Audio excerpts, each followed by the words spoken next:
ধন্যবাদ। আপনারা দেখলেন সারা দেশে 4554টি ইউনিয়নে জাকের পার্টির জনসভা এবং র্যালি কর্মসূচি। আপনারা ইলেকট্রনিক মাধ্যম এবং প্রিন্ট মাধ্যমে যারা আছেন আপনারা দেখলেন যে সারা মুন্সিগঞ্জ আজ জাকের পার্টি, গোলাপ ফুল, ফয়সাল ভাই এই 3 স্লোগানে উত্তাল ছিল।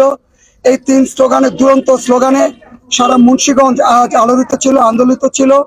আমরা মুন্সিগঞ্জের সর্বস্তরের জনগণকে এই কর্মসূচি সফল করার জন্য আন্তরিক ধন্যবাদ জানাচ্ছি এবং একই সাথে জাকের পার্টি চেয়ারম্যান মুস্তফা আমির ফয়সাল মুজাদ্দিদি, জাকের পার্টির senior vice chairman doctor Saima Amir Faisal মুজাদ্দিদির পক্ষ থেকে এই জনসভা কর্মসূচি, র্যালি কর্মসূচি সারা বাংলাদেশে সর্বাত্মকভাবে সফল করার জন্য বাংলাদেশের 18 কোটি মানুষকে আন্তরিক অভিনন্দন এবং শুভেচ্ছা জানাচ্ছি।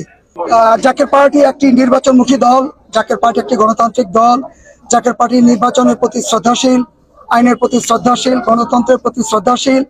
জাকের পার্টির নির্বাচনী প্রস্তুতি সবসময় থাকে, এবারও আমাদের আছে। তবে একটি কথা, সেটি হচ্ছে যদি সত্যিকার অর্থেই কালো টাকার প্রভাব এবং পেশি শক্তির দৌরাত্ম্য নির্মূল করা না হয় তাহলে এই নির্বাচন হবে তামাশার নির্বাচন। 54 বছরে যা হয়েছে এবারে নির্বাচনে তার কোনো ব্যতিক্রম হবে না। কারণ যার কালো টাকা আছে, যার প্রভাব আছে, যার পেশি শক্তি আছে, তিনি টাকার বিনিময়ে, টাকার জোরে, পেশি শক্তির জোরে নমিনেশন নিয়ে আসবেন, তিনি পাশ করবেন। এটা একটা চরম বৈষম্য। 54 বছরের এই চরম বৈষম্যের অবসান ঘটাতে হবে।